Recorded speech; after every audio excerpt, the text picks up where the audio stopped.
Welcome to Tally Learning Hub. In this session, you will learn how to record payments and receipts in Tally Prime. This is similar to how we recorded purchases and sales in our previous session. The only difference is that the fields required to be filled will be related to payments and receipts.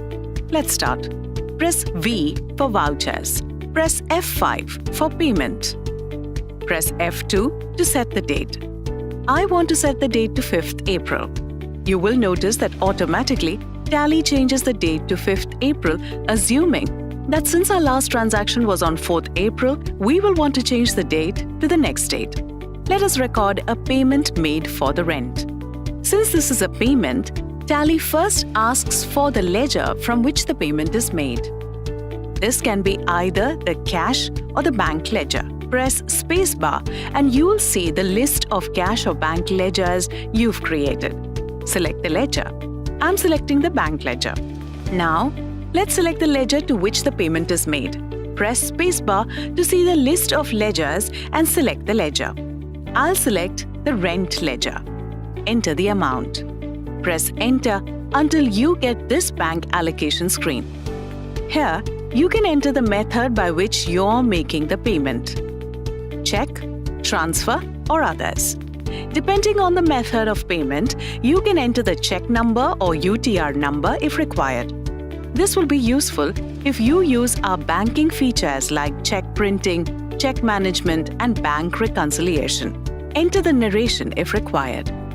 While recording a payment or receipt transactions, you get various options in the side menu. You can use autofill to record the statutory payments such as GST, TDS remittance, etc. Similarly, in case the payment received is a post-dated check, you can mark the voucher as post-dated by pressing Ctrl L. Accept the voucher. Let us now record a receipt voucher.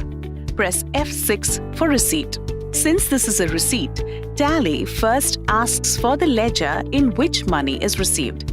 This can be either the cash or bank ledger. I'm selecting the bank ledger. Now, select the ledger from which the money is being received. It can be your customer's ledger or income ledger.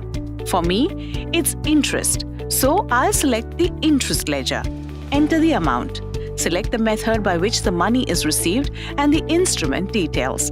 Enter the narration if required. Accept the voucher. Similarly, you can record all your business transactions in Tally Prime. There's no need to get confused by which ledger to debit or credit. Just select the type of transaction and enter the details required. Your debits and credits are taken care of while your accounts and reports are updated instantly. Anytime you want to change to double entry mode, press Ctrl+H for change mode and select double entry.